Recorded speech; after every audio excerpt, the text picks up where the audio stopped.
Hello everyone, नमस्कार। एक बार फिर से आप सबका हार्दिक स्वागत है। आज की क्लास में हम पढ़ रहे हैं हिंदी भाषा का उद्भव और विकास। इससे पहले की क्लास में हमने हिंदी भाषा के उद्भव और विकास को अच्छी तरह से समझ लिया है। आज की क्लास में हम पढ़ेंगे हिंदी का भाषिक स्वरूप। जैसे कि आप सबको पता है कि प्रत्येक भाषा का अपना एक भाषिक स्वरूप होता है जो कि व्याकरणिक होता है। भाषा के शुद्ध रूप का ज्ञान हम उसके व्याकरण का अध्ययन करने के बाद ही कर सकते हैं। ठीक है, तो हिंदी के भाषिक स्वरूप को समझने के लिए हमें हिंदी ध्वनियों के वर्गीकरण का आधार, हिंदी शब्द रचना, हिंदी की रूप रचना, हिंदी की वाक्य रचना, इनका अध्ययन करना हमारे लिए आवश्यक हो जाता है। तो चलिए शुरू करते हैं आज की क्लास को। और हाँ, अगर आप चैनल पे नए हैं और अभी तक चैनल को सब्सक्राइब नहीं किया है तो चैनल को सब्सक्राइब कर लीजिए और प्लीज़ क्लास को ज़्यादा से ज़्यादा शेयर कीजिए। तो चलिए, क्वेश्चन नंबर 1, किसी भाषा की मूलभूत इकाई होती है? स्वर ध्वनियाँ, व्यंजन ध्वनियाँ, स्वनिम या संयुक्त व्यंजन ध्वनियाँ? सही आंसर बताना है। सही आंसर है ऑप्शन सी, किसी भाषा की मूलभूत इकाई उसकी स्वनिम व्यवस्था होती है। स्वनिम यानी कि ध्वनि।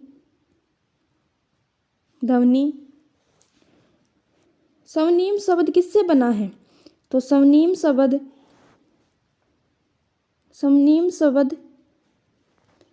सवन से बना है। सवन से बना है, जिसका अर्थ क्या है? जिसका अर्थ है बोलना या ध्वनि। ठीक है, बोलना या ध्वनि। भाषा विशेष में प्रयोग होने पर यह जो ध्वनि है वो अर्थभेदक होकर स्वनिम कहलाती है। ठीक है, तो किसी भाषा की मूलभूत इकाई क्या होती है? स्वनिम। स्वनिम शब्द सवन से बना है, जिसका अर्थ होता है बोलना या ध्वनि। ठीक है, तो स्वनिम क्या है? स्वनिम ध्वनि है, याद रखना है। नेक्स्ट, भाषा की लघुत्तम इकाई कौन सी है?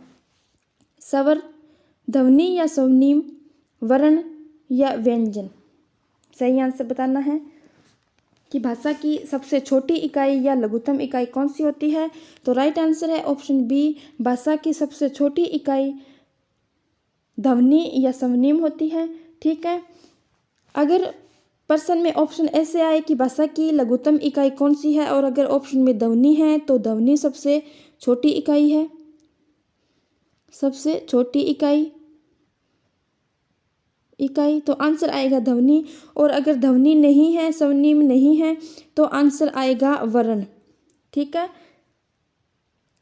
याद रखना है कि भाषा की लघुत्तम इकाई सबसे छोटी इकाई कौन सी है, तो वो है स्वनिम। स्वनिम भी आ सकता है ऑप्शन में, ध्वनि भी आ सकती है। ठीक है, और अगर ये दोनों नहीं दिए हैं तो फिर आंसर आएगा वर्ण। ठीक है, वर्ण क्या है? वर्ण स्वनिम या ध्वनि का लिखित रूप होता है। ठीक है, क्या है वर्ण? वर्ण ध्वनि का लिखित रूप होता है। ध्वनि या स्वनिम एक ही है, का जो लिखित रूप है वो क्या होता है?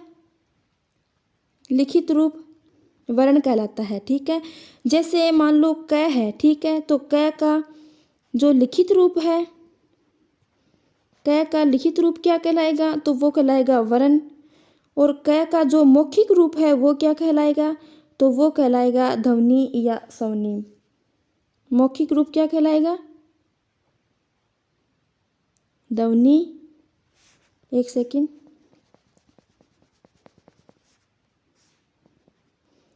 ध्वनि या स्वनिम। ठीक है, याद रखना है भाषा की सबसे छोटी इकाई कौन सी है? ध्वनि या स्वनिम। ऑप्शन बी इसमें राइट आंसर है। वर्ण क्या कहलाता है? स्वनिम या ध्वनि का जो लिखित रूप है वो वर्ण कहलाता है और जो मौखिक रूप है वो ध्वनि या स्वनिम कहलाती है, याद रखना है। नेक्स्ट, स्वनिम मिलती जुलती ध्वनियों का परिवार है, यह कथन किसका है? Daniel Jones, doctor Bholanath, doctor Tilak, इनमें से कोई नहीं। तो सही आंसर है ऑप्शन ए। नेट 11 परीक्षा का यह प्रश्न पूछा गया है कि स्वनिम मिलती जुलती ध्वनियों का परिवार है और यह कथन क्या है, किसका है? ऑप्शन ए, डेनियल जोन्स का यह कथन है, याद रखना है। भाषा शब्द की व्युत्पत्ति संस्कृत की किस धातु से मानी जाती है? हर परीक्षा में लगभग यह प्रश्न पूछा गया है। टीजीटी, पीजीटी, नेट, जेआरएफ की भाषा शब्द की व्युत्पत्ति संस्कृत के भाष धातु से मानी जाती है, जिसका अर्थ क्या होता है? जिसका अर्थ है कहना, बोलना, उच्चारण करना। ठीक है, याद रखना है कि भाषा शब्द की जो व्युत्पत्ति है वो संस्कृत की भाष धातु से मानी जाती है और जिसका अर्थ क्या है? जिसका अर्थ है कहना, बोलना, उच्चारण करना। भाषा का सामान्य अर्थ क्या है? भाषा का सामान्य अर्थ है विचारों का आदान प्रदान करना। भाषा का सामान्य अर्थ है जो कही जाए, जो बोली जाए। ठीक है, भाषा एक ऐसा माध्यम है जिसके द्वारा विचारों का आदान प्रदान किया जाता है। ठीक है, याद रखना है। नेक्स्ट, भाषा का संबंध किससे माना जाता है? भाव, विचार, ए और बी दोनों, इनमें से कोई नहीं। आपको बताना है कि जो भाषा है उसका संबंध किससे माना जाता है। तो राइट आंसर है ऑप्शन सी, ए और बी। भाव और विचार दोनों से भाषा का संबंध माना जाता है। भाषा में भाव और विचार दोनों महत्वपूर्ण होते हैं। ठीक है, आप सबको पता ही होगा कि विचार और भाव का सही तालमेल होना बहुत ज़रूरी है भाषा में। मान लीजिए जैसे आपको कोई विचार आया खुशी का, तो भाव भी उसी के अनुरूप होना चाहिए। ठीक है, तो भाषा का संबंध किससे माना जाता है? भाव और विचार दोनों से माना जाता है। नेक्स्ट, स्वनिम व्यवस्था कितने प्रकार की होती है? ठीक है, आपको बताना है स्वनिम व्यवस्था कितने प्रकार की होती है? 2, 4, 5, 6। तो राइट आंसर इसमें ऑप्शन ए, स्वनिम व्यवस्था 2 प्रकार की होती है। ठीक है, कौन कौन सी? स्वनिम व्यवस्था में खंडे ध्वनियाँ,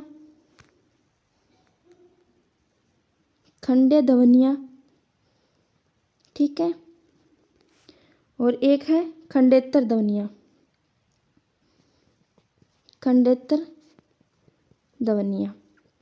स्वनिम व्यवस्था को 2 भागों में बांटा गया है, खंडे ध्वनियाँ और खंडेतर ध्वनियाँ। खंडे ध्वनियों को भी 2 भागों में बांटा गया है। ठीक है, स्वर और व्यंजन। ठीक है, खंडेतर ध्वनियाँ ये कितने प्रकार की होती है? ये 5 प्रकार की होती है। ठीक है, इस प्रश्न पे आगे चर्चा करेंगे। 5 प्रकार की होती है खंडेतर ध्वनियाँ। तो स्वनिम व्यवस्था कितने प्रकार की होती है? स्वनिम व्यवस्था 2 प्रकार की होती है। स्वनिम यानी कि ध्वनियाँ, तो इसके 2 भाग है, खंडे ध्वनियाँ और खंडेतर ध्वनियाँ। खंडे ध्वनियों को भी 2 भागों में बांटा गया है, स्वर और व्यंजन। खंडेतर ध्वनियाँ 5 प्रकार की होती है। ठीक है, याद रखना है। नेक्स्ट, खंडेतर ध्वनियाँ कौन सी है? हमने अभी पढ़ा कि जो खंडेतर ध्वनियाँ हैं, खंडेतर, एक सेकेंड,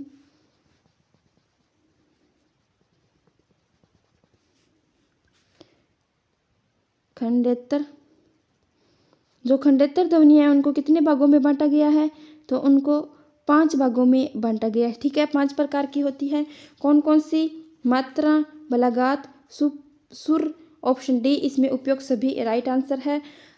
तो खंडेतर ध्वनियाँ 5 प्रकार की होती है। कौन कौन सी? मात्रा, बलागात, सुर। 4 पे है अनुनासिकता,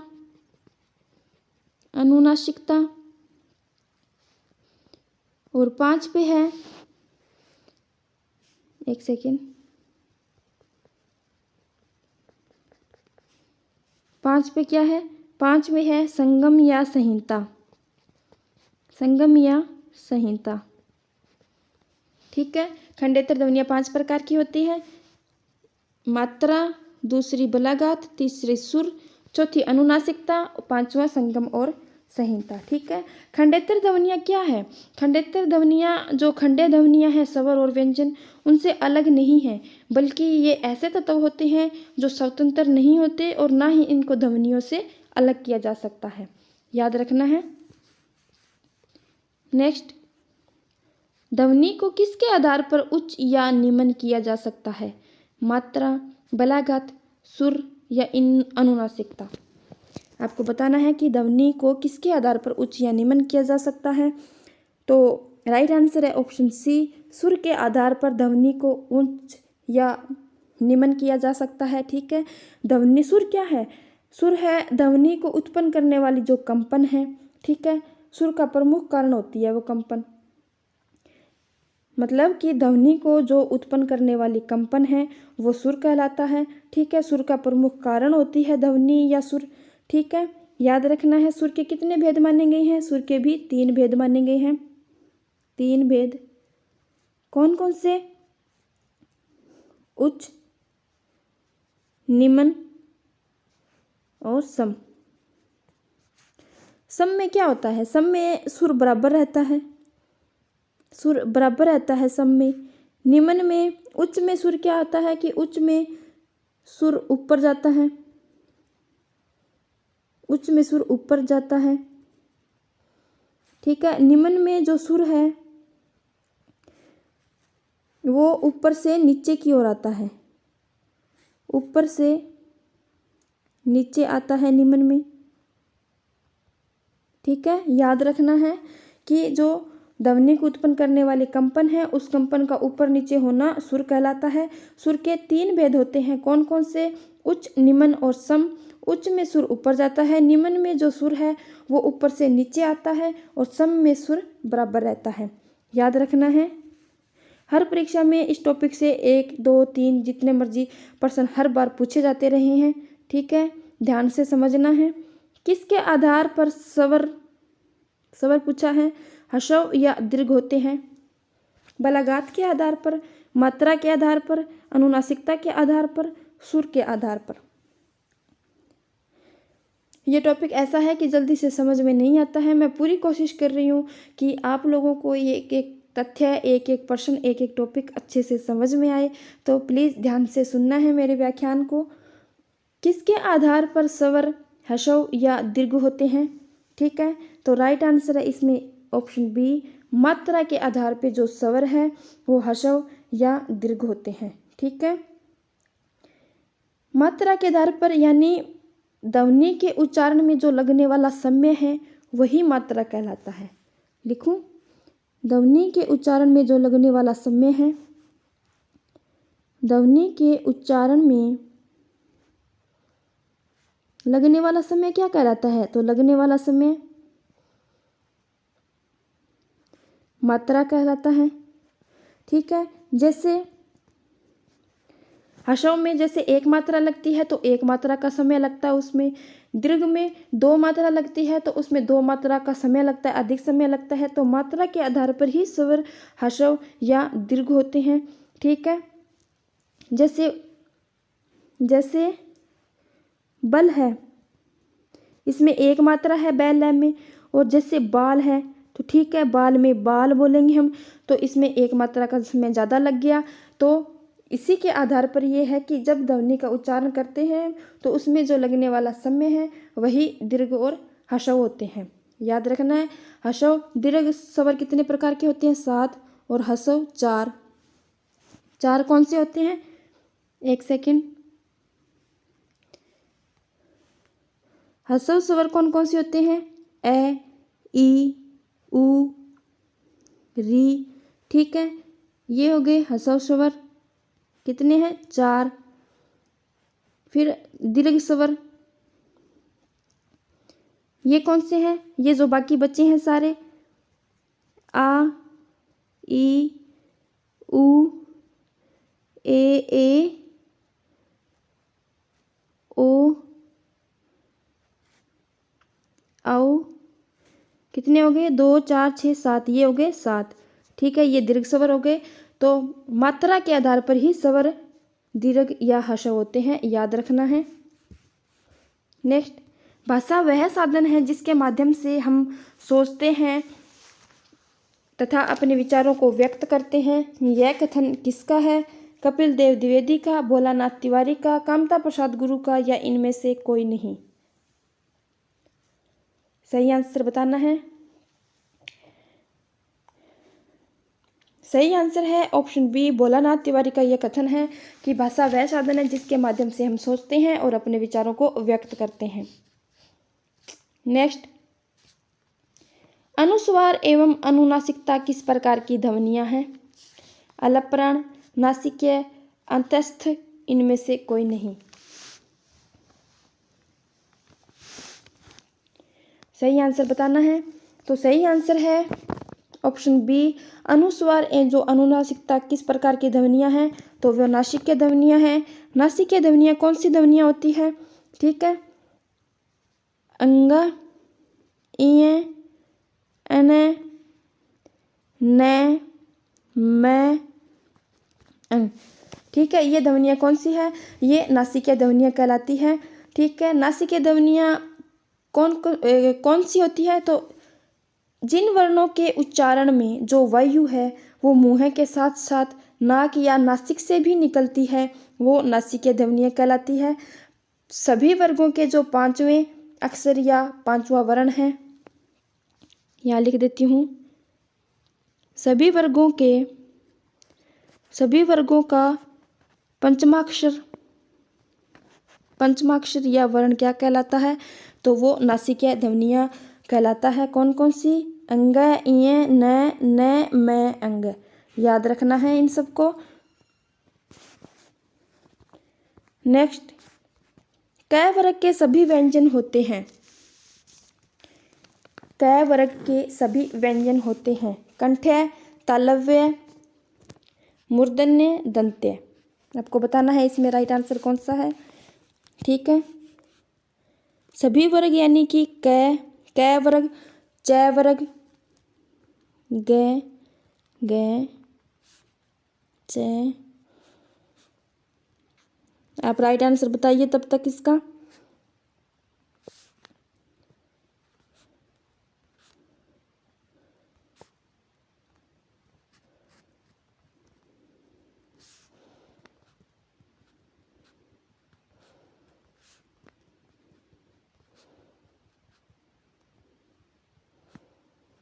ठीक है, तो क वर्ग के सभी व्यंजन कौन से होते हैं, क वर्ग यानी कि यह वर्ग।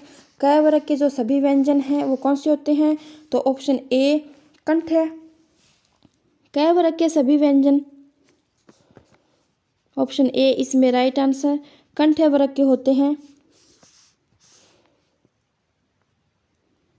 कंठ्य। च वर्ग के सभी जो होते हैं वो तालव्य। ट वर्ग के मूर्धन्य। ठीक है, त वर्ग के दंत्य, और जो प वर्ग के हैं वो है ओष्ठ्य। ठीक है, याद रखना है, इंपॉर्टेंट प्रश्न है ये। 5 वर्ग है, पांचों वर्ग कौन से कहलाते हैं, सप्रश व्यंजन। ठीक है, ये 25 होते हैं सप्रश व्यंजन।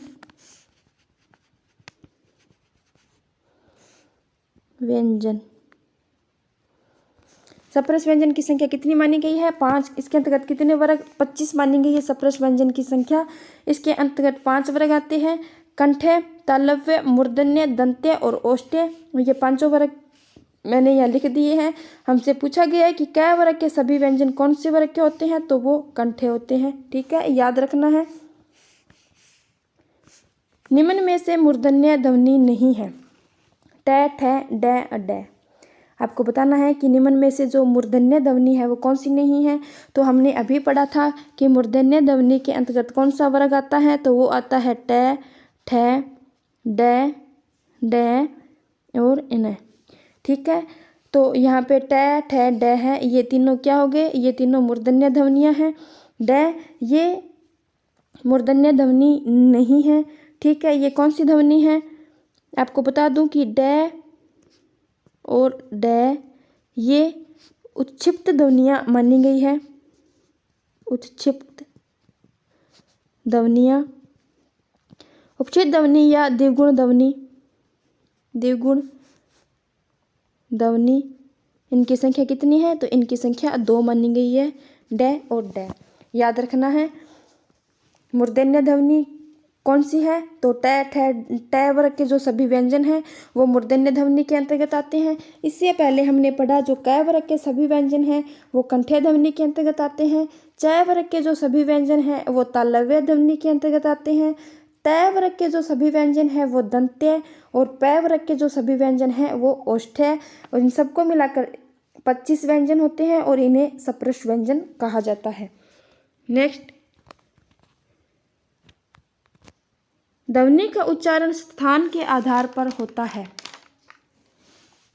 ध्वनि का उच्चारण स्थान के आधार पर होता है। एक सेकेंड, यहाँ पे लिखना प। प ध्वनि का उच्चारण स्थान के आधार पर होता है। ठीक है, बताना है कि स्थान के आधार पर जो ध्वनि का उच्चारण है, प ध्वनि का उच्चारण है वो कहाँ से होता है?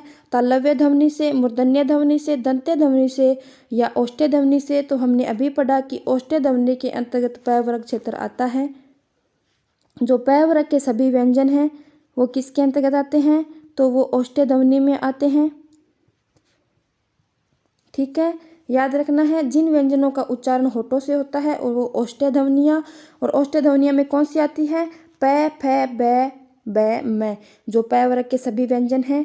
तालव्य में हमने पढ़ा च वर्ग के सभी व्यंजन, च वर्ग के सभी व्यंजन। मूर्धन्य में पढ़ा ट वर्ग के सभी व्यंजन, और दंत्य में पढ़ा है त वर्ग के जो सभी व्यंजन हैं। आई होप आपको सब समझ में आ रहा है, सभी व्यंजन। अगर आपने क्लास को सब्सक्राइब नहीं किया तो प्लीज़ कर लीजिए और क्लास को ज़्यादा से ज़्यादा शेयर कीजिए। नेक्स्ट, निम्न में से उच्छिप्त व्यंजन कौन से हैं? टैट है, डै डै, डै डै, ण न। तो हमने पढ़ा ऑप्शन सी उच्छिप्त व्यंजन या द्विगुण व्यंजन कहलाते हैं। और इनकी संख्या कितनी है? तो इनकी संख्या है 2। याद रखना है। नेक्स्ट, से और है जो व्यंजन है वो कौन से व्यंजन हैं? अंतस्थ व्यंजन, ऊष्म व्यंजन, संयुक्त व्यंजन, स्पर्श व्यंजन। ठीक है, आपको बताना है।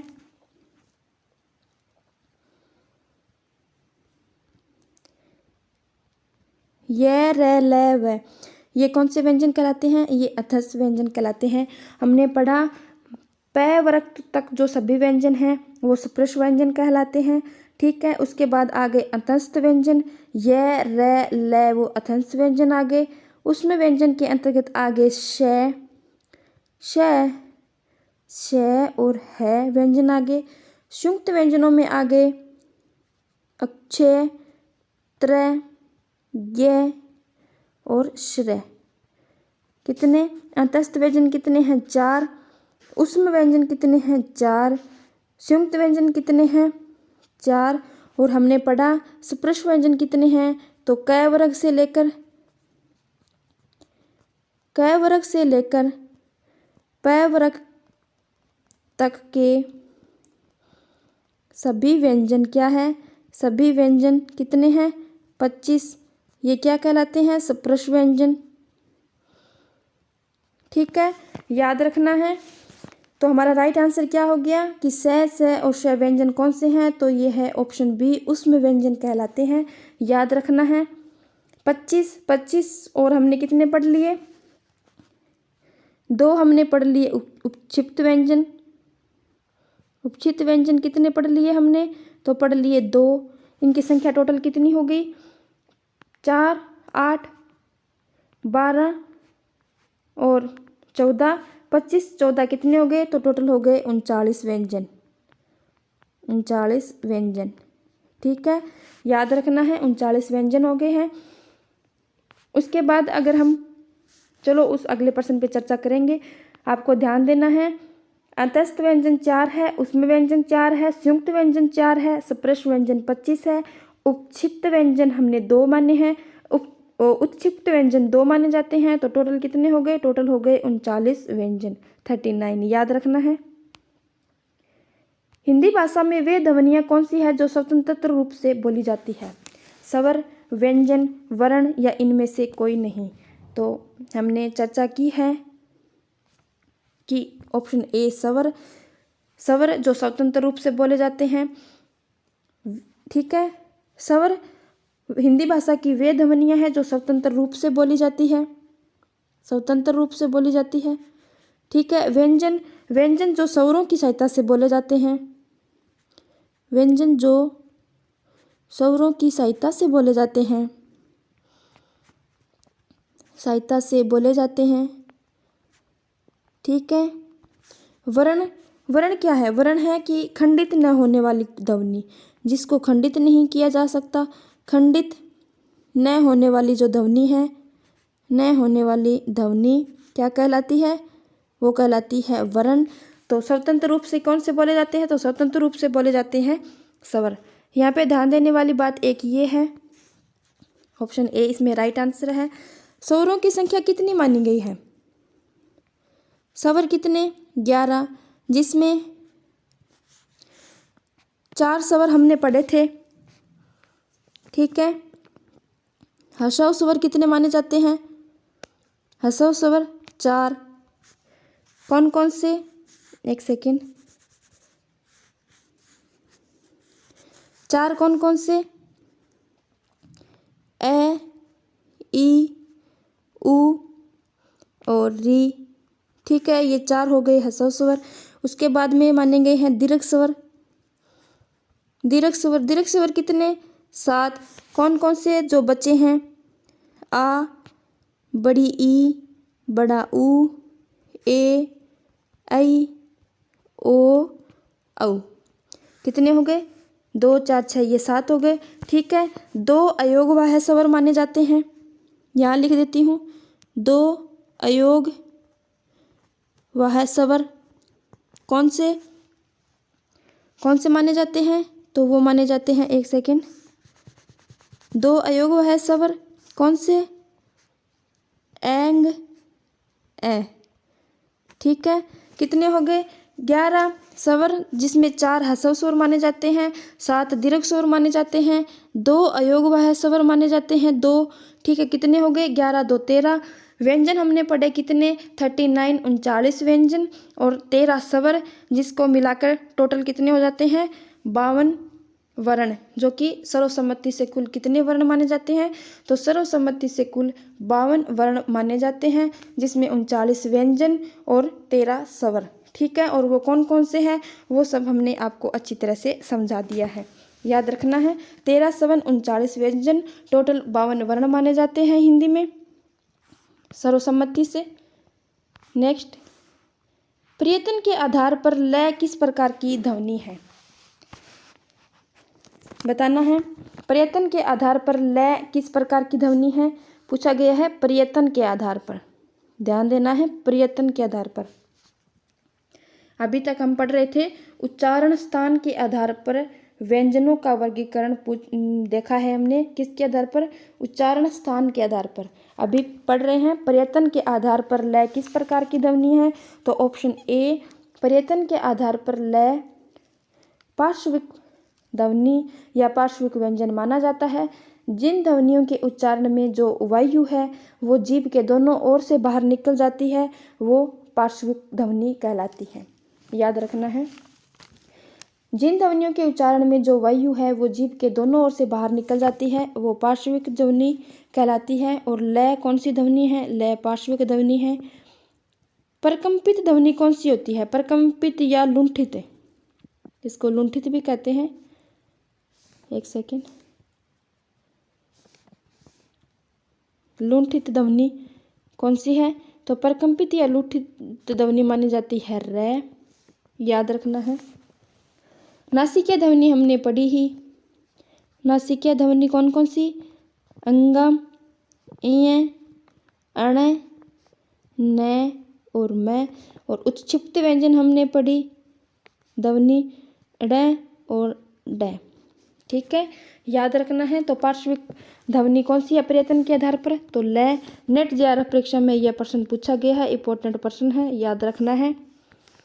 नेक्स्ट, अभ्यंतर प्रयत्न के अनुसार वर्णों के भेद है। यह भी नेट जेआरएफ का प्रश्न है। नेट जेआरएफ पीजीटी में भी पूछा गया है कि अभ्यंतर प्रयत्न के आधार पर वर्णों के कितने भेद माने गए हैं। तो ऑप्शन बी, अभ्यंतर प्रयत्न के आधार पर वर्णों के 4 भेद माने गए हैं। याद रखना है।